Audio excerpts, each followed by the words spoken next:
Bonjour, bienvenue dans l'épisode des Sages-Femmes Authentiques. Alors aujourd'hui, j'ai le plaisir de vous faire entendre une interview que j'ai fait avec une sage-femme authentique française, Elena Le Gall.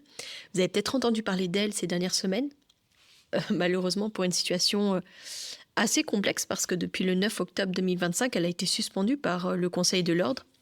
Et je lui ouvre le micro aujourd'hui pour parler de cette réalité de la pratique des sages-femmes autonomes, notamment en France, où l'accouchement extra-hospitalier est encore plus diabolisé. Et oui, les sages-femmes suspendues, radiées de manière abusives sont assez courantes. Elle se trouve dans une procédure où elle est interdite de pratiquer l'art de la sage-famerie au service des femmes, des bébés, des familles. L'enregistrement, vous l'imaginez bien, est en distanciel puisqu'elle est dans la région nantaise. Et comme deux sages-femmes qui parlent ensemble, ça part dans tous les sens. On a enregistré avant de se présenter, donc voilà. J'ai essayé de faire des coupes pour que cet épisode ait quand même une forme correcte. Elle a en plus son petit bébé d'1 mois et demi avec elle pendant l'enregistrement, donc le son n'est pas parfait. Vous aurez peut-être des petits bruits de bébé, mais voilà, essayez de retenir le message parce que c'est un message vraiment fort. On a enregistré mi-décembre. Elle attendait encore l'avis du Conseil de l'Ordre.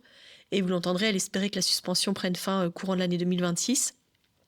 Malheureusement, ça n'a pas été le cas et elle m'a recontacté après. La suspension est pour 2 ans. Donc pour elle, pour toutes les autres sages-femmes dans des situations similaires, je pense que c'était vraiment très important de faire cet épisode, de dénoncer les pressions qu'ont les sages-femmes autonomes en France, parce que malheureusement, c'est pas un mythe et qu'elles se retrouvent sans travail et sans revenus. Depuis 3 ans, dans le podcast Sages-Femmes Authentiques, je fais entendre des voix, celles des femmes, des familles, des sages-femmes, des naissances vécues. Et cette année encore, je participe au défi J'envoie. Un épisode par jour pour raconter, ressentir, relier. Bienvenue dans Sage-Femme Authentique. Bienvenue Elena. Oui, bonjour. Merci de me recevoir. Écoute, c'est avec grand plaisir parce que je pense que c'est important de relayer aussi des informations comme ce que tu es en train de traverser actuellement. Donc, tu as été suspendue depuis le 9 octobre et puis une procédure administrative a fermé ton cabinet. Mais là, tu viens en plus de passer en procédure disciplinaire le 12 décembre. Maintenant, j'imagine que tu attends un peu de savoir comment est-ce que ça va se passer. Exactement. Du jour au lendemain, l'ARS a décidé de me faire fermer mon cabinet de campagne. Donc, j'ai tout arrêté du jour à l'après-midi même. Donc, ça fait bizarre. Et puis, il a fallu 2 mois avant que je puisse m'exprimer sur ce dossier. En effet, le 12 décembre avec mon Conseil de l'Ordre. Et puis, elles vont statuer fin décembre, là, d'ici une dizaine de jours, si elle réouvre mon cabinet, si elle lève la suspension ou si elle la prolonge. Donc, je serai fixée potentiellement sur une prolongation de suspension variable de 3 à 9 mois ou 1 an. Donc, je saurai ça là, avant la fin d'année. Mais en fait, pourquoi est-ce que c'est une procédure disciplinaire ? C'est comme ça que ça se passe en France. Soit c'est directement disciplinaire, c'est le Conseil de l'Ordre qui t'attaque direct, mais souvent ça passe par les ARS. Puis, c'est saisi après par le Conseil de l'Ordre en disciplinaire. Ou alors, c'est pénal. Mais là, c'est autre chose, c'est les patients qui portent plainte. Bref. Donc, c'est quand même intéressant, c'est important de le signifier parce que moi, il n'y a pas de pénal. Hein. C'est-à-dire qu'il n'y a pas de plainte de patiente, il n'y a pas de dossier d'handicap, de décès. Enfin, il n'y a rien de remonté côté patiente. Donc, ça, je tiens à le dire parce que c'est important quand même. Parce que malheureusement, j'ai des collègues suspendus parce que malheureusement, en effet, il y a des cas de santé. Il y a des décès de bébés, pour quelconque raison d'ailleurs, des mamans en réa, enfin, il y a un impact sur un plan santé. Moi, il n'y a pas. C'est administratif et disciplinaire. Ce que j'ai déjà entendu aussi dans d'autres départements, c'est que c'était les hôpitaux qui portaient plainte contre les sages-femmes. Oui, en fait, là, c'est un peu ce qui se passe de manière indirecte parce que c'est les hôpitaux qui font des fiches d'événements indésirables et des situations complexes, ils appellent ça. Et ces fiches-là, ils les envoient, ils les font remonter au niveau de l'ARS. Et donc, l'ARS, quand il reçoit, je sais pas, au bout de 10 fiches, il enclenche un signal et une suspension, quoi. Oui, donc en gros, il suffit que tu transfères une patiente parce que c'était nécessaire. Hein. À ce moment-là, c'est noté comme des fiches d'événements indésirables et au bout d'un certain nombre, ça remonte à l'ARS, c'est ça ? C'est ce que tu es en train de vivre actuellement ? C'est ça. En fait, il y a globalement 3 types de situations sur lesquelles ils font des fiches d'événements indésirables. C'est soit la dame qui a accouché chez elle, tout va bien, hein, il n'y a aucun problème, hein, ni maman ni bébé, elle est ravie. Mais comme la mater la voit pas venir à son terme prévu qu'elle était inscrite chez eux, ils font une fiche d'événements indésirables. On avait une dame inscrite chez nous qui a accouché chez elle. Et Mais tout va bien, hein, d'accord? Donc situation 1. Situation 2, c'est un transfert de la maison qui finit chez eux. Plus ou moins un transfert touchy ou pas du tout d'ailleurs, mais c'est figé de dire on a un transfert d'accouchement maison. Et la troisième situation, c'est la dame qui vient, elle a accouché à la maison, tout va bien, génial, elle est ravie. Et puis, bah, J8, J10, elle a un engorgement, elle a un allaitement foireux. Et elle se dit, tiens, je vais aller voir la pédiatre du lactarium de la maternité de mon secteur. Et là, elle se fait repérer. Et la consultation d'allaitement se transforme en enquête sur vous avez accouché où, avec qui, comment déjà. Mais elle dit, je viens pour mon engorgement. Oui, oui, on verra ça après. Fiche d'événement indésirable, vous avez accouché chez vous. Et votre bébé de 8 jours n'a pas encore vu de médecin, ou etc., etc. Ah ouais, bah ça n'a pas l'air évident. Parce que, en fait, t'es d'office relié à des événements, des fiches finalement, même si tout s'est bien passé. Bah écoute, viens dans notre maison de naissance, hein, on est libre, on est autonome, il y a de la place si tu veux. On fait des accouchements à domicile aussi, hein, et pas que à la maison de naissance. On n'est pas relié à un hôpital, on est autonome. Ah ouais, ok. Vous avez une pratique qui est assez souple. Bah, en toute honnêteté, c'est la raison pour laquelle je suis pas rentrée en France après mes études. Je vois toutes les embûches que vous avez dans votre pratique, c'est hallucinant. Je sais pas s'il y a vraiment une grande différence dans certains éléments, mais enfin, tu me demandais peut-être sur les AVAC, mais ça reste hyper tabou en Belgique comme en France. Je pense qu'en général, quand une femme elle a une césarienne puis qu'elle arrive chez une collègue, ben, la plupart du temps, la collègue elle lui donne mon numéro. J'ai toujours beaucoup défendu les AVAC, hein. Puis en fait, j'ai eu moi-même une césarienne pour ma 4e qui s'est tournée en siège pendant le travail. Puis notre sage-femme, elle s'est pas sentie à l'aise de faire un siège inopiné, alors on a été transférés. Et puis bah voilà, ils ont eu la flip, j'ai pas d'autres mots. J'ai vite compris qu'ils me laisseraient pas faire. Ils sont basés vraiment sur ce qu'ils avaient pas plutôt que sur ce qu'ils avaient. Notamment, j'avais pas fait l'échographie du 3e trimestre.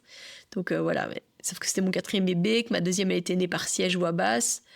Voilà, quand on est parti, je me suis jamais dit qu'on me laisserait pas faire, quoi. Je me suis dit, on va à l'hôpital parce que c'est nécessaire, mais ça va aller, quoi. Et puis finalement, bah, ça a vite pas été, quoi. Mais voilà, je pense que c'est ce qui me rend encore plus enragée sur les AVAC, avec les femmes qui ont envie, évidemment, hein. Bien sûr, mais on parle de celle-ci. Non, mais bien sûr. Oui, oui. Voilà. Donc en fait, vous rapprochez davantage des recommandations anglophones, quoi. Enfin, en tout cas, des pays qui font beaucoup d'accouchements à domicile et tout. Ouais. Ouais, et les Suisses, elles le disent aussi. C'est selon la situation, à l'appréciation de la sage-femme. Il y a des sages-femmes qui ne voudront pas de toute façon, et en fait, c'est important de se respecter. Mais c'est sûr que si j'ai une femme qui a une césarienne il y a 8 mois, bah, je vais lui dire non, mais sinon je vais demander pourquoi il y a une césarienne, etc. Finalement, qu'est-ce qui fait que tu étais dans leur collimateur? En quoi ta pratique dérange finalement parce que tu soutiens les femmes dans leurs projets? Ouais. Et puis, aller, en fait, c'est toujours aller au plus loin et jusqu'à la limite où médicalement, on a une réelle nécessité à transférer la dame ou la réorienter. C'est-à-dire par exemple, moi, je considère que fondamentalement, un siège, il peut faire 80% du travail chez soi, quoi. Et si elle part à la mat pour le final, bah ça, c'est pas entendable. Bah en fait, qu'est-ce qui contre-indique que le projet il soit ouvrable? Tu vois, qu'on chemine sur ce projet-là, qu'on y mette des points de vigilance, des restrictions, une sécurisation, etc. du projet. Mais pourquoi le bâcher dès le début et dire à cette dame, bah, dès que tu as 3 contractions, tu files à la mat? Bah non. Bah ouais, il y a quand même de grands risques qu'elle soit médicalisée à outrance ou qu'elle arrive beaucoup trop tôt, ça clairement. C'est parce qu'ils sont drillés par la peur de la potentielle complication. Enfin, c'est vrai qu'avec ton exemple sur le siège, ce qui est dommage, c'est que dans encore beaucoup de lieux, on va d'abord vers la césarienne. Pourquoi est-ce qu'en première intention, si le choix de la maman c'est d'aller vers une voix basse, enfin voilà, pourquoi on la dirige d'office vers la peur? Parce que c'est aussi ça le problème, hein. Si on dit oui, vous pouvez accoucher voix basse, mais sachez que votre bébé risque ceci, cela, etc. On ne dira pas les risques de la césarienne, évidemment. Mais si elle souhaite essayer un accouchement vaginal, pourquoi en première intention on n'essaye pas, quoi? On aura tout le temps de faire une césarienne si c'est nécessaire. Enfin, je veux dire, voilà. À Bruxelles, on a un hôpital qui a choisi de se spécialiser dans les sièges, avec du personnel qui est formé pour accompagner spécifiquement ces naissances. Je pense que voilà, il y a des préparations à la naissance spécifiques, par exemple. Il y a encore des lieux où on est encore tellement dirigé par la peur que si c'est un siège, on impose la péri, par exemple. Au cas où il faudrait faire une manœuvre, alors que s'il y a bien un bébé qui a besoin que sa maman soit libre de ses mouvements, bah c'est bien le bébé en siège, quoi. Et en fait, c'est le voyons sur le moment, essayons, et puis il sera bien temps de toute façon, parce qu'on est fortiche, d'analyser, de voir, et au moment de dire ouais, en fait, bon, on a essayé, mais ça marche pas. Et puis de se tourner vers voilà, c'est un siège qui va ni vite ni bien, qui a du mal à trouver, qui s'engage pas, qui stagne, bah voilà, et partons en césarienne, mais pas de regret, on a essayé. Après, en fonction de ce qu'en veut la dame, mais en tout cas, celle qui veut, bah qu'elle essaye, mais dans une sécurisation qu'on permet de mettre en place, quoi. Et qu'elle essaye pas toute seule pour le coup, parce que s'il n'y a pas de professionnel qui la suit, qui lui fait confiance, tout en mettant une vigilance et une sécurité, elle va le faire toute seule de toute manière. Et là, elle ouvre à un peu plus de risques parce qu'elle va pas savoir, elle, où mettre le curseur qui lui dit, bon, là, ce serait peut-être bien d'aller médicaliser ton scénario, quoi. Ouais. Mais ça, c'est inentendable, hein. Enfin, en tout cas, en France, face au Conseil de l'ordre auquel je me confronte, parce que ils sont variables d'un département à l'autre, mais il y a des sujets, tu sais que c'est du indiscutable. Le siège, c'est indiscutable en France. Les jumeaux, c'est indiscutable. Il y a des sujets comme ça, ce sont des non-sujets. Enfin, t'as même pas le droit d'ouvrir une discussion autour de ça, quoi. Ouais, la vague, c'est la même chose. J'imagine que c'est aussi un problème. Oui, pareil. Oui, oui. Ouais, c'est ça. Mais en Bon, mettant des vigilances, tu vois, la vac, moi je dis, je mets un oui, mais on fait avec des vigilances complémentaires. En fait, bah, qu'elle fasse les échos. C'est sûr qu'un AVAC sur une dame qui me dit qu'elle veut faire aucune écho, je suis un peu plus crispée. Mais et encore, j'ai envie de dire, bah, si c'est sa liberté, mais je lui donne les points de vigilance. Je lui dis, ok, mais t'as pas fait d'écho, donc potentiellement, ton placenta, on sait pas où il est, on sait pas où il est inséré. En fait, je l'informe. Donc à partir du moment où j'ai fait mon obligation d'information patiente et qu'elle reste dans son projet, bah et alors, enfin, on n'y est pour rien de plus. Et encore, j'estime avoir amélioré la sécurisation de cette patiente-là parce que je lui ai donné des infos qu'elle aurait même pas eu conscience. Et ça se trouve, elle va se dire, ah, je vais peut-être faire une écho, tiens, je pensais en faire aucune, mais vu ce que tu me dis, je vais peut-être en faire une. Ah, bah, j'ai envie de dire, il y a déjà le job qui est à moitié fait, de se dire qu'on a peut-être amené la dame dans une conscience un petit peu plus sécurisante, quoi. Bah écoute, ex-podcast, je me demande si tu as quelque chose que tu voudrais dire. Est-ce qu'il y a un message, des choses sur lesquelles tu voudrais parler, dont tu n'as peut-être pas parlé dans les médias? Enfin voilà, sens-toi libre ici de dire voilà, ce que tu as sur le cœur peut-être, ou des choses que tu n'as pas peut-être réussi à dire jusque-là. Ouais, bah en fait, j'ai pris le parti au tout début, ça me faisait peur de médiatiser les choses, forcément, parce que je me disais, bah, plus je vais parler, plus je prends le risque qu'on me tape dessus, hein. Enfin bon, qu'on me tape dessus à la fois l'ordre, d'ouvrir ma bouche et de dire les vérités, et d'aller trop loin à dire que je faisais des cicates, des sièges, des jumeaux, tu vois. Donc je me tempérais un peu là-dessus. J'allais en disant, je prends du hors reco, je prends du un peu border, j'informe les femmes, mais si elles ont leur liberté de choix. Enfin, tu vois, c'était bien sûr le fond de vérité, mais j'allais pas trop donner d'exemples, parce que je disais, bah, plus je donne d'exemples, plus j'en dis, bah, plus je leur donne des billes aussi pour me taper dessus, quoi. Tu vois? Et puis, il y avait aussi la vision, finalement du grand public, parce que plus tu donnes de cas hors normes, plus tu ouvres aussi le témoignage de la dame qui dit: «Bah, moi j'ai 43 ans, un utérus C4 et j'aurais pu mourir d'hémorragie». Bon, donc forcément, ça ouvre encore plus de critiques potentielles, et je me suis dit: «Bah, tant pis, moi je suis bien dans mes bottes et j'assume ce fait-là, tout en sécurisant les projets que j'accompagne». Donc j'ai l'impression d'avoir dit les choses sans trop de tempérance quand même, enfin ça va. Ça va. Puis j'avais déjà commencé à dire les choses parce que j'avais fait une journée de la AD, et puis il y avait des patientes qui témoignaient qu'elles avaient accouché chez elles avec moi avec leur utérus C4, une autre de ses jumeaux. Donc bon, c'était déjà plus ou moins tramé. Ouais, tu fais quand même des jumeaux à domicile, ça c'est badass, hein? Bon, pareil, vigilance, tête-tête, enfin voilà, enfin les conditions, tu vois, idéales, mais bah, celles que j'ai fait l'année dernière, le premier en tête, le deuxième en siège. Bon, bah, tu vois, bon, bah, j'avais pas prémédité que le deuxième était en siège, pas plus que ça, tu vois. Le premier est né avant que j'arrive, de toute manière. Elle aurait pas bougé de chez elle, donc, enfin, j'ai envie de dire, j'avais pas grand choix. Je me voyais pas appeler le SAMU. De toute façon, ça me paraissait complètement fou. Donc moi, je suis arrivée. T'as le Doppler, t'écoutes le deuxième, bah il va bien, il va bien. Enfin, Je voyais pas la solution bis. De toute façon, la dame était chez elle, elle est immétable dans sa voiture, qu'est-ce que tu fais? On a eu malheureusement ça chez nous en Belgique, une femme pour qui la sage-femme avait dit que les conditions n'étaient plus réunies pour un accouchement à domicile, puis qui devait aller à l'hôpital. Mais cette personne s'est obstinée à rester chez elle et quand ça n'allait plus, elle a appelé la sage-femme qui a dit je t'envoie le SMUR. Mais elle s'est aussi dit que peut-être qu'elle serait quand même mieux gérée parce que voilà, elle a l'expertise de ce genre de situation. Donc elle a été du coup. Mais sauf que ça a été catastrophique. Non pas parce que la sage-femme a mal géré, mais parce que la femme a décidé de rester malgré le contre-avis de sa sage-femme. Cet enfant est handicapé, etc. Donc si elle ne s'était pas présentée, elle n'aurait pas été associée, sauf que là, elle a été attaquée. Oui, oui, mais moi, c'est ce qu'on m'a répondu. Mon conseil de l'ordre m'a dit, faut pas y aller, faut appeler le SMUR ou en parallèle de votre venue. Mais si vous y allez solo, ce sera tout pour votre pomme si ça merde, hein. Bah ouais. Bah ouais, je comprends bien, mais pas facile, hein. Non. C'est ça. C'est dur au niveau de la conscience professionnelle, quoi.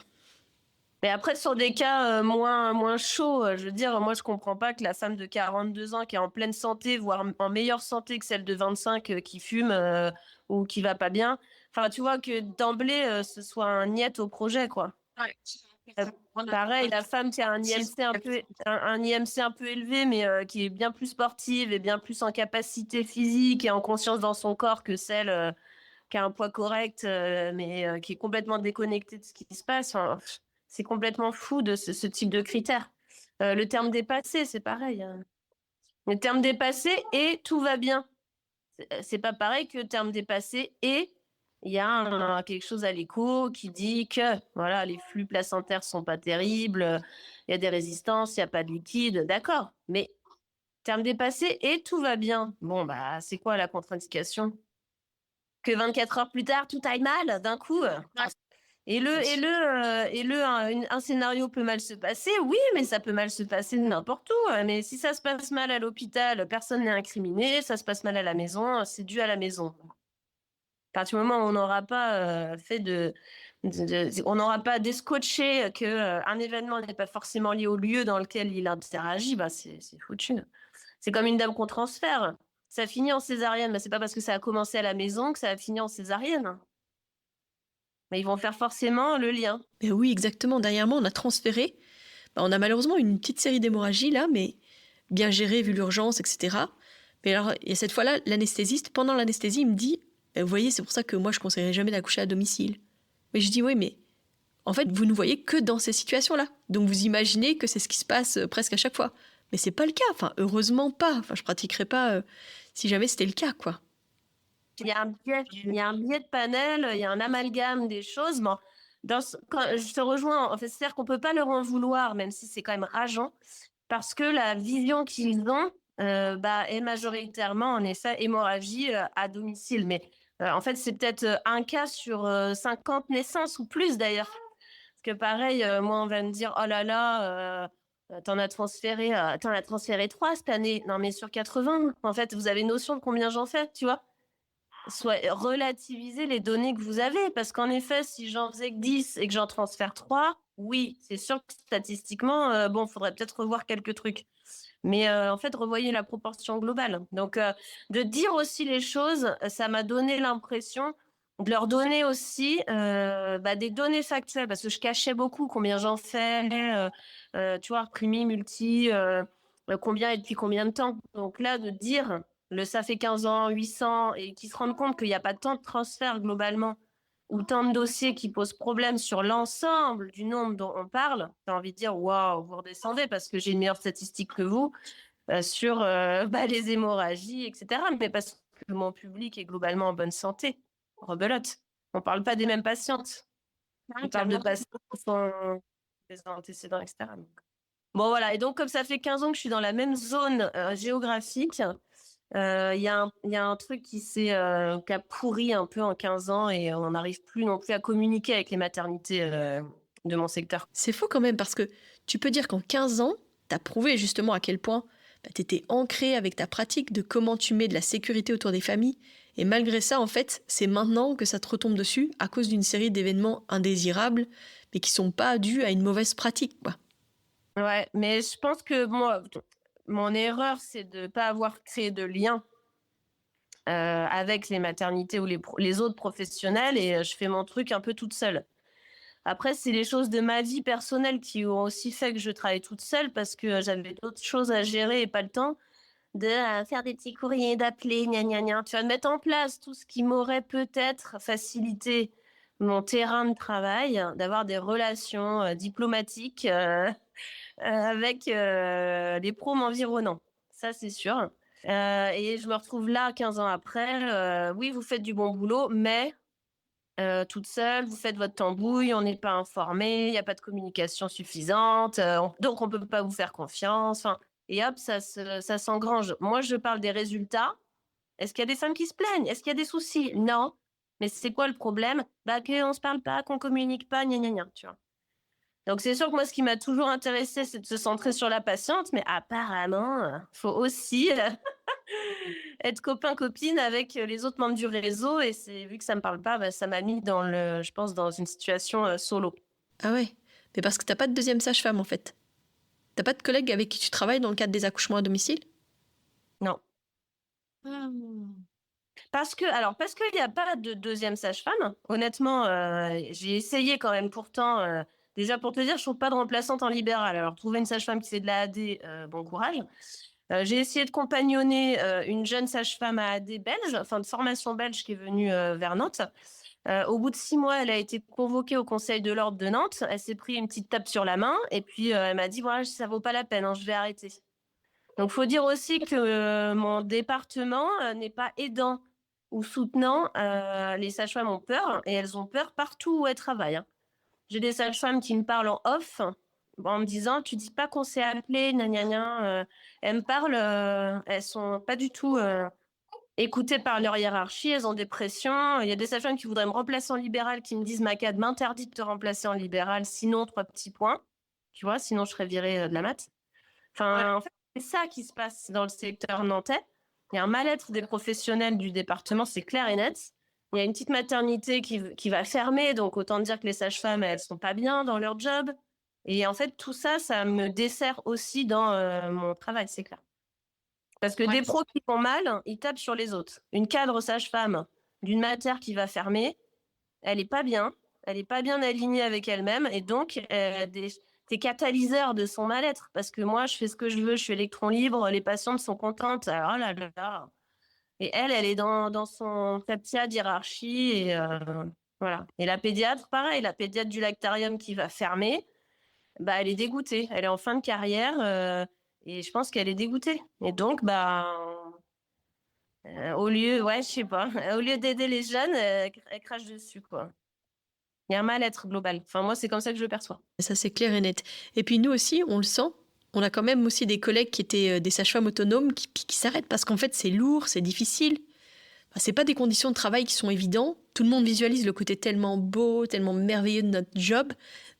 Mais en vrai, ils se rendent pas compte de la disponibilité, de la responsabilité. De quand évidemment ça file bien, bah c'est trop bien, c'est fluide, c'est puissant, c'est beau, mais bah voilà, quand il y a du sable dans l'engrenage, bah ça peut être long, faut attendre, etc. Faut être capable de gérer les urgences. Donc tout ça, c'est vraiment pas évident. Si tu veux transférer et que le contact avec l'hôpital, bah parfois ça va super bien se passer, puis parce que l'équipe présente ce soir-là, elle juge pas, elle fait son job sans chercher d'office à trouver où est-ce que t'as fauté en fait. Parce que de la même manière que ça peut glisser à l'hôpital, bah en fait ça peut arriver en dehors. Mais on fait tout pour gérer correctement. On va pas se mentir, hein, on est tout le temps jugé. On a eu un transfert cette semaine. Quand le SMUR est arrivé, notre patiente avait reçu l'ocytocine, elle avait 2 perfusions, et en toute honnêteté, elle était stable, elle saignait plus. Mais au lieu de dire bah, c'est bon, elle est stable, on y va, le médecin il a commencé à chercher, à revérifier tout ce qu'on avait fait, à aller jusqu'à regarder la vulve de notre patiente, pas pour voir les saignements, hein, j'avoue. Moi, ça m'énerve. J'ai stabilisé la patiente pour que tu partes avec. Ça, c'est ton expertise. Et comme elle est stable, bah, il n'y a pas à tergiverser en fait. Là, il a voulu que j'emballe le placenta pour qu'un médecin vérifie le placenta parce qu'on ne sait jamais. Enfin, en vrai, on perd du temps. Combien de fois ils arrivent sur une intervention, la patiente a déjà reçu les médicaments, elle a une voie, voire 2 voies d'entrée, on connaît ses antécédents, ses allergies, on a son dossier complet. Enfin, je veux dire, en fait, ça n'arrive jamais. Mais au lieu de prendre le parti de se dire, bah, c'est bien, en fait, on a des experts sur place qui gèrent la situation pour qu'on puisse partir directement, bah, parfois, c'est pas du tout fluide, quoi. Et donc, c'est méfiance interprofessionnelle, viennent alourdir les prises en charge. Et oui, clairement, ça me met en colère. Tu sais, ça va jusqu'à ma collègue qui appelle le SMUR, puis qui dit, voilà, c'est la maison de naissance La Bulle, voilà, telle patiente, elle a accouché à telle heure, voici la situation, là. Et la personne au bout du fil, qu'est-ce qu'elle demande?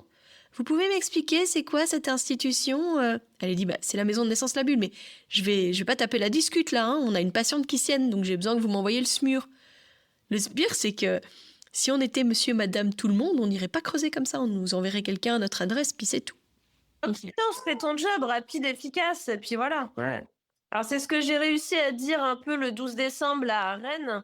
Enfin, en tout cas, j'ai fini là-dessus après avoir redit avec mon avocate et tout, parce qu'on reprend tous les dossiers qui étaient dans la plainte de l'ARS. Et à la fin, j'ai quand même voulu dire, ayez conscience qu'il y a une défaillance dans le système de santé, tout le monde le sait, tout le monde le dit. Ben, en tout cas, nous, on y est sur le terrain. Et que cette défaillance du système de soins, on en arrive là, en fait.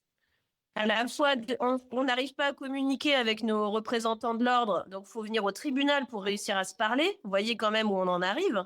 C'est-à-dire qu'on s'envoie des lettres, on s'écrit même, on se voit même plus, on se parle plus, on s'appelle plus. Quand elles ont un problème, elles montent à l'ARS. J'ai dit, voyez, on en est là maintenant en communication, il faut passer au tribunal. C'est bien. Et puis la deuxième chose, j'ai dit pareil, ayez conscience de la souffrance des professionnels de santé. Parce que moi, je suis pas une sage-femme heureuse dans le système. Je suis une sage-femme heureuse avec mes patientes, mais pas avec la manière dont le système est calé. Donc, en fait, voilà. Parce qu'il y avait deux représentantes de l'ARS qui mentent, qui ont menti en plus, parce que moi, je dis que dans ma commune, depuis 1 an, il n'y a pas de médecin généraliste. Il n'y a pas de gynéco, il n'y a pas de pédiatre. Donc, globalement, je suis un peu la sage-femme, médecin, pédiatre, gynéco. Et l'ARS se lève et elle dit j'ai regardé les dernières données, c'est n'importe quoi, il y a toujours eu des médecins alignés, il y en a 2. Bah, j'ai dit donnez-moi les noms. Elle n'a jamais répondu. Et c'est faux, il n'y a pas de médecin généraliste depuis 1 an, il y en a qui viennent tout juste d'arriver. Tu vois? Et donc, on en arrive quand même. Hein, c'est même plus. On veut me canarder, quoi. C'est vraiment l'impression que ça donne. Ça s'acharne, ça canarde. La cadre sage-femme du CHU, elle chope toutes les infos qu'elle peut trouver pour me trouver un truc à me mettre sur le dos ou en tout cas à me faire craquer du fait de m'écrire constamment, etc., quoi. C'est hallucinant. Mais en fait, tu t'es fait taper sur les doigts parce que t'es pas une femme sage, mais t'es une sage-femme. Ouais, c'est ça. Sauf que là, tu te retrouves dans une situation ultra précaire, en fait. Tu peux plus travailler dans ton cabinet ni dans ta pratique de sage-femme autonome, donc plus de suivi gynécologique de base, ni d'accouchement à domicile. Enfin, tes patientes qui sont sur le point d'accoucher, j'en ai vu certaines qui témoignaient sur les réseaux, puis qui disaient, bah voilà, moi je suis sur le carreau là, parce que ma sage-femme qui me suivait, bah elle peut plus. Ouais, donc l'anxiété de ces femmes-là sur le dernier trimestre, le dernier mois, et le choix qu'elles ont à faire, de se dire, bah, est-ce que je détourne mon projet vers la maternité, à quel moment je pars de chez moi, enfin, voilà, et où j'accouche toute seule. Comment j'organise d'accoucher toute seule, sans ma sage-femme, pression sur le coparent, enfin, les plans changent à quelques semaines de la date, quoi. Mais oui, ce qui est fou, c'est qu'ils pensent qu'on a une pratique dangereuse, alors que là, ils mettent à mal les femmes qui avaient fait un choix éclairé, sécuritaire, de vouloir accoucher à domicile avec une sage-femme expérimentée qui sait gérer les urgences si c'est nécessaire. Mais comme tu fais pas exactement comme je te dis de faire, que t'écoutes pas ce que je te dis, ben je vais t'empêcher de travailler. Mais en vrai, ça augmente beaucoup plus le risque pour les patientes qui vont peut-être choisir par dépit d'accoucher seules. Ils augmentent le risque des patients, hein, clairement. Exact. Il y avait un article qui était sorti il y a quelques mois qui disait le système est contre les accouchements à domicile et pour empêcher cela, en fait, on empêche les praticiennes de pratiquer. C'est exactement le schéma dans lequel tu es malheureusement là actuellement, mais à nouveau, on va se retrouver effectivement avec plus de femmes qui vont faire des accouchements non assistés. En France, il y a beaucoup plus d'accouchements non assistés parce que vous n'êtes vraiment pas nombreuses en fait. Tous les moyens, on leur pourrit la vie parce que accouchement non assisté en France, c'est impossible d'aller déclarer ton enfant à la mairie, même si tout le monde dit si, dans le code civil, la mère, le père peuvent se présenter. Non, en réalité, parce que moi j'en ai plein de patients qui ont essayé, on ne te fait pas, on te fait la déclare, mais on te donne pas l'acte. Et ton dossier monte au procureur. Point. Et services sociaux, informations préoccupantes, etc. Donc, il n'y a pas de solution. Mais oui, il faut vraiment être sage. Faire comme je te dis de faire, d'accoucher là où j'ai décidé que tu devais accoucher et non pas faire comme toi tu veux. Et si tu fais pas comme je te dis, bah, je vais te punir. Soit je vais faire en sorte que tu puisses pas déclarer ton bébé. Je vais rendre les procédures bien difficiles. Ton enfant, je vais te Ouais. pourrir le processus, je vais t'enlever ta sage-femme, je vais pressuriser ton mari pour le coup, parce que tu le mets en première ligne de décider aussi de tout ça. Enfin bon. Non, non, mais c'est de la folie. Et je sais pas comment sortir de ça, parce que l'étape de récupérer mon diplôme, bon, bah, c'est bien gentil. Mais après, qu'est-ce que j'en fais? Parce que je vais continuer à bosser comme je le faisais avant. Qu'est-ce que je change? Je prends plus alors. Je prends plus ces dames-là. Mais elles vont revenir à moi. Évidemment. Donc, non, c'est infini. Parce que j'avais envie de dire au juge, bah, l'année prochaine, hein, parce que, en fait, rien ne va changer et ils vont continuer de faire des fiches d'événements indésirables. Ouais, mais déjà, c'est quoi ces fiches d'événements indésirables, quoi? On dirait, tu sais, comme les petits mots que tu peux avoir du professeur parce que tu n'avais pas été respectueux ou que tu n'avais pas ton matériel ou que tu chahutais pendant le cours. Ils ont facilité le remplissage informatisé de ces fiches-là. Et donc, je pense que c'est facile maintenant pour n'importe qui sur l'ordinateur du service, tic, tic, tic, tic, tic, de cocher des cases. C'est pré-coché, tu rentres juste ton nom, bim bam, l'horaire de l'événement indésirable, et puis, vup, ça monte par mail. Directement, à mon avis, il y a des mails pré-remplis ars.fr, et hop, hop, hop, et ça monte. Ouais, en fait, un événement indésirable, ça peut être une décision de sage-femme sage qui décide qu'en fait, c'est nécessaire d'aller vers le médical.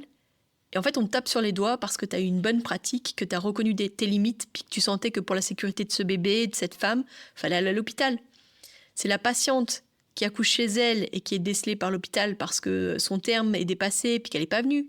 Puis c'est la patiente qui pensait pouvoir venir parce que elle avait des craintes, des doutes pour son bébé ou pour elle-même, qui voulait voir le médecin. Et puis le cas du transfert parce que médicalement nécessaire. Enfin, pour tout ça, ça te fait des points et pour te remercier, on te suspend et on t'empêche de travailler. Mais c'est merveilleux. On m'a dit de faire des fiches d'événements indésirables, moi aussi, contre les maths. En vrai, pourquoi pas? Parce que franchement, des fois, l'accueil, merci, quoi. Il y a une fois, ma collègue, elle arrive à peine et elle entend « Ah, encore une qui va tout refuser !» Mais bonjour déjà, hein. Je vous connais pas, hein, mais c'est pas qu'elle va tout refuser, c'est qu'elle a besoin de comprendre, de prendre ses décisions en conscience, de voir ce qui est OK ou pas OK pour elle. Enfin, c'est pas qu'elle refuse tout, c'est qu'elle veut pas que vous décidiez pour elle, enfin, c'est tout. Et ça, ça, c'est très compliqué, hein. Parce qu'en fait, tout ça, c'est le haut de l'iceberg. On va sur des sujets beaucoup plus profonds, mais si jamais on le dit, tout de suite, on va être taxé de complètement voir le sujet, la liberté de choix, de droit, la liberté des femmes. Ah là là, alors tout de suite, ah là là, tout de suite, vous sortez l'argument féministe. Tu envie de dire, mais enfin, c'est ça, c'est de ça dont on parle, le corps des femmes et le choix d'en disposer comme on le souhaite, en fait. Soyons clairs. Ouais, ce qui est difficile, c'est que les sages-femmes sont des femmes qui défendent le droit de femmes qui enfantent. Et donc, en fait, c'est quand même précaire pour des femmes, mais pour les sages-femmes qui les soutiennent entièrement également, quoi.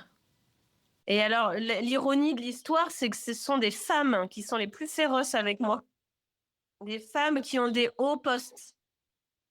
Et tu sais, il y a des études qui sortent en disant que maintenant, les femmes seraient pires que les hommes dans celles qui montent dans les hiérarchies, parce que pour se faire accepter en tant que femme à des postes qui auraient dû être donnés à des hommes, bah, faut presque être encore pire. Il y a presque un rejet des autres femmes dans une posture presque encore plus dure que ne serait un homme. Et dans mon cheminement, Ouais, ouais, c'est ce qu'on dans mon observe cheminement beaucoup. professionnel, ce sont plutôt des hommes qui m'ont défendu. Tu vois, le président de séance est un homme. Et l'année dernière, il m'a relaxé de l'audience. Et il écoute, il pose des questions, il essaie de comprendre le contexte, tu vois. Les femmes, bam, elles vont tout de suite avoir un positionnement très strict, très fermé. Elles vont monter le ton, elles vont me couper la parole. Vraiment, je trouve une grande différence dans le positionnement sur ces sujets-là. Ouais, c'est fou. Mais c'est vrai que parfois, enfin, c'est pas pour toutes, hein, parce qu'il y a des super sages-femmes, il y a des super gynécos. Enfin voilà, moi, je veux pas dire que c'est pour taper du sucre sur les gens, hein, mais c'est vrai que j'observe pas mal de gynéco-femmes qui sont super violentes et je me demande souvent comment une femme peut faire ça à une femme. Enfin, je comprends pas. Mais en fait, j'y ai réfléchi plein de fois, mais en réalité, la plupart du temps, elles ont été formées par des hommes d'une autre génération. Et patriarcat, bonjour. Enfin voilà, elles ont une posture de gynéco formée par des hommes. Tu vois, elles sont pas dans la posture d'une femme qui prend soin d'une femme, mais elles sont dans la posture d'un médecin qui était formé par un médecin homme et qui pratique de manière plus masculine parfois. Oui, parce que parfois plus violente que ce que j'ai pu observer chez des hommes. Et c'est quand même important, c'est une réalité. Enfin, comme tu disais, pour les femmes qui montent dans les hauts postes, où elles doivent montrer qu'elles fonctionnent aussi bien qu'un homme. Enfin, c'est une posture qui est assez interpellante, en fait. Et c'est quand même dommage parce qu'elles répercutent une problématique personnelle sur leur sujet professionnel et ou sur d'autres personnes qui peut-être représentent, j'ai conscience de peut-être représenter cette liberté que je donne aux femmes de choisir qu'elles ne peuvent pas dans leur milieu professionnel. Par exemple, la cadre, sage-femme du CHU de Nantes, elle a peut-être personnellement au fond d'elle l'impression d'être cloisonnée, d'être contrainte dans les protocoles de service, etc. Mais enfin, c'est quand même pas de ma faute. Et en fait, elle va projeter ça sur les autres qui ont plus cette liberté-là, quoi. Et moi, je pense qu'il y a des jalousies cachées, pareil, sans vouloir. Mais le lien qu'on a avec nos patientes en accompagnement global, il est privilégié, il est fabuleux, hein. Et elle a quitté ça pour aller dans les bureaux. Et bon gré, mal gré elle. Et peut-être qu'elle en retire pas autant des fondements de son métier de base de sage-femme, quoi. Elle est plus sage-femme, elle est bureaucrate. Et donc, elle doit être un peu dégoûtée, donc c'est clair. On a vraiment besoin d'être toutes reliées entre nous, mais quel que soit notre lieu pratique et quel que soit notre poste, en fait. Tout à fait. Ouais, nous unir, penser que tout ensemble, on peut faire une grande différence. C'est vraiment de mettre les femmes, les bébés au centre de nos préoccupations, puis de reconnaître l'expertise de chacune, parce que si une patiente à l'hôpital me parle d'un accouchement à domicile, je lui réfère une collègue qui pratique les accouchements à domicile. Et inversement, une patiente qui sort du cadre de l'accouchement extra-hospitalier, je devrais pouvoir, sans crainte, aller vers l'hôpital. Ne pas avoir peur d'être broyée par le système parce qu'elle envisage un accouchement extra-hospitalier, etc. Enfin, si elle veut un plateau technique, elle peut avoir telle sage-femme. Il y a aussi une maison de naissance à tel endroit. Enfin voilà. Et si à la maison de naissance, cette femme, elle veut une péridurale, elle peut venir sans souci dans notre hôpital. Même que sa sage-femme, elle pourra venir avec elle. Enfin, la naissance respectée, ça devrait être une femme qui veut une césarienne. Évidemment qu'il faut lui expliquer ce que ça implique. Mais si elle veut une césarienne, qui on est pour lui refuser en fait? On ne connaît pas son histoire. Ça se trouve, elle a vécu des traumas, etc. Puis le peu de fois où j'ai eu des femmes qui voulaient absolument une césarienne, puis qu'on a obligé à tenter la voie basse, en fait, ça n'a pas été. Et au final, elle a une césarienne, mais en urgence ou semi-urgence. Enfin, ça n'a pas de sens. Faut reconnaître nos expertises personnellement. Je ne corresponds pas aux besoins de la femme qui veut absolument une péri. Je pratique pas comme ça. Mais j'ai des collègues qui font ça très bien, qui l'accompagneront avec toute son expertise, toute sa conscience, et c'est pas parce qu'il y a une péri que c'est une naissance qui vaut moins. Enfin, juste, c'est pas ce que je pratique moi-même. Mais quand on parle de ces sujets-là, l'hôpital a toujours l'impression qu'on oppose l'hôpital et la maison, qu'on oppose, mais pas du tout. Moi, je suis ravie qu'il y ait des sages-femmes qui kiffent la patho et qui prennent en charge des césariennes. Moi, c'est pas à ma place. Mais voilà, et tant mieux qu'il y en ait, et tant mieux qu'il y ait ces sages-femmes-là à l'hôpital. Mais moi, j'ai jamais opposé quoi que ce soit. Mais on est souvent taxé de ça. Tu prônes l'accouchement à domicile, tu es contre l'hôpital, mais pas du tout. Il n'y a pas de sage-femme à AD, je prends une place qui a à prendre. Puis moi, je kiffe. Je veux dire, pourquoi on n'a pas le droit de choisir où on travaille, pour qui, comment Je veux dire, tu as ta liberté de travailler au CHU, j'ai la mienne de travailler comme ça. Point. Et alors, parce qu'il y a des stories qui sortent de gentilles sages-femmes de l'hôpital. Ah là là, moi j'entends plein de choses, hein. Mais on est des gentilles sages-femmes à l'hôpital, faut pas. Mais j'ai jamais dit le contraire. Ah oui, c'est ça. Moi, je dénonce les pratiques. Il y a des choses que je dénonce parce que je trouve qu'il y a des choses qu'on impose, qu'on ne devrait pas imposer des choses qu'on pratique. Enfin, tu sais, c'est comme si c'était des actes anodins, sans conséquences, là. J'ai fait toute une série de podcasts là-dessus, les petits gestes qui ont des conséquences, mais qu'on continue à te présenter comme des petits gestes, des petits coups de pouce, de rien du tout. Ouais, j'ai fait une série de réels là-dessus. Tu sais, l'électrode interne, J'ai des collègues qui étaient outrés que j'ai parlé de l'électrode interne en me disant « Ouais, maintenant les femmes, elles vont refuser. » Et je dis « Mais non, en fait. Si jamais c'est vraiment nécessaire, tu auras les mots pour expliquer à ta patiente pourquoi est-ce que c'est nécessaire. » Et en fait, il n'y a personne qui dira non si jamais c'est vraiment quelque chose qui est médicalement nécessaire. Mais le problème, c'est que des fois, ça ne l'est pas. C'est comme le fait de rompre la poche ou de mettre un tout petit peu d'ocytocine. Enfin, voilà. Bien, si tu veux, les informations que je donne, c'est... Si ton choix, c'est de t'en remettre entièrement au corps médical, c'est ton choix. Mais avec ça, tu peux peut-être te rendre compte que ça, c'est pas anodin, puis ça non plus, c'est pas anodin. Enfin voilà, c'est permettre de se questionner. C'est pas non plus dire à l'hôpital, ils sont méchants, ils font tout ça. C'est pas vrai.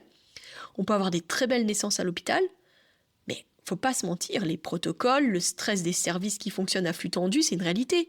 Puis du coup, la sécurité qu'on nous vend parce qu'il y a plein de machines, il y a plein de gens, c'est aussi relatif en fait. Il n'y a jamais personne qui est 100% dédié à toi comme on le fait en extra-hospitalier. Ça, c'est une différence. Puis aussi, le fait qu'on connaisse nos patientes, on les découvre pas quand elles arrivent en salle de naissance, en pleine contraction, quand elles ont peur, quand elles ont mal. Parfois, on les connaît même depuis la préconception. Enfin, c'est énorme comme différence, en fait. On connaît leur histoire, on connaît leur parcours. Oui, il y a déjà une sécurisation émotionnelle, clairement. Bien sûr. Mais oui, clairement, le suivi global, c'est énorme. C'est vrai que ce que tu traverses actuellement, c'est un pan de la pratique extra-hospitalière qui est ultra violent. Enfin, voilà, je veux dire, perdre le droit d'exercer du jour au lendemain, sans faute grave, parce que tu rentres pas toujours dans les clous des recommandations, qui restent des recommandations quand même, faut le rappeler, hein. Et je sais pas trop où vous en êtes par rapport à ça, mais le fait qu'en France, les sages-femmes n'ont pas la possibilité de s'assurer, c'est hallucinant. Ouais, bah, ça n'avance pas et ça n'avancera pas, hein. Moi, j'ai pas trop d'espoir là-dessus. Bon, moi, c'est factuel, c'est comme ça me change pas ma pratique, mais ça se rajoute, ça peut alourdir certains dossiers. En effet, ça alourdit certains dossiers, mais il y a aucune sage-femme qui a été radiée pour défaut d'assurance, hein. C'est-à-dire que ça se rajoute à il y a eu un événement indésirable et en plus, elle n'a pas d'assurance. Bon, quand il y a une faute avérée, hein, un décès de bébé, un handicap et des choses comme ça, moi, par exemple, dans mes dossiers, jamais on m'a dit vous n'avez pas d'assurance, quoi. Parce que j'ai pas de plainte. Ça ne me serait pas changé de pays, tu vois, c'est ce que je veux dire. C'est pas parce que la France ne m'assure pas que je ferai un choix différent, par exemple. Ça, c'est inclus, moi. Vu que ça fait 15 ans et que j'ai toujours travaillé sans assurance, c'est presque normal. Ouais, tu vois, chez nous, il n'y a pas de souci pour être assuré. Enfin, ça pourrait devenir plus difficile si les dossiers contre les sages-femmes gagnent du terrain, mais pour l'instant, c'est tout à fait abordable. Mais ça, je l'ai bien dit dans les médias, ils l'ont peut-être pas suffisamment. Alors, je l'ai bien dit. C'est pareil, c'est une info que tu donnes, mais que tu donnes pas trop parce que ça fait peur aux gens d'entendre que son pro n'est pas assuré. Oh, elle est pas assurée, non mais elle est folle. Oui, mais en France, dans le domaine de l'accouchement extra-hospitalier, ça se sait quand même que les sages-femmes, elles n'arrivent pas à s'assurer, non? Tout le monde ne le sait pas. Non, non. Oui. Et surtout, c'est surtout qu'ils ont pendant des années lancé de mauvaises infos en disant l'assurance est trop chère, c'est pour ça qu'elles n'en ont pas. Faux, il n'y a pas d'assurance. Point. Parce que ça aussi, ça a fait courir le bruit qu'elles n'avaient pas de thunes pour s'assurer, que ça valait pas la peine. Non, non, non, il n'y a pas. Quel que soit le prix de l'assurance, il n'y en a pas de proposé. Point final. Comment ça se fait que vous ayez autant de difficultés? Bah, c'est surtout une problématique étatique, là, pour le coup, parce que l'État doit nous assurer. Et moi, j'arrive pas à comprendre. C'est hallucinant, c'est fou, fou, fou, fou, fou. En tout cas, merci Elena pour cet échange que j'ai trouvé vraiment très intéressant, ouais, qui met en lumière aussi une réalité taboue de la réalité du métier de sage-femme, parce qu'en dehors des murs hospitaliers, des sages-femmes qui choisissent d'être autonomes, qui restent auprès des femmes, qui veulent enfanter chez elles, ou en tout cas en dehors de l'hôpital, bah, il y a aussi cette réalité-là. Mais ça fait du bien d'échanger avec une sage-femme qui a une pratique qui est similaire à la nôtre, en grande partie. On fait pas de jumeaux, on fait pas de siège, mais voilà. Ça me chagrine quand même beaucoup de voir que vous êtes obligé de passer par un système qui punit parce que t'es pas rentré dans le cadre. Mais c'était essentiel aujourd'hui de t'accueillir sur Sage-Femme Authentique, donc merci beaucoup pour ta confiance, tes partages sans filtre. Et je le redis, mais si jamais t'es intéressé par revenir pratiquer en Belgique, hein, t'es la bienvenue. Merci, merci.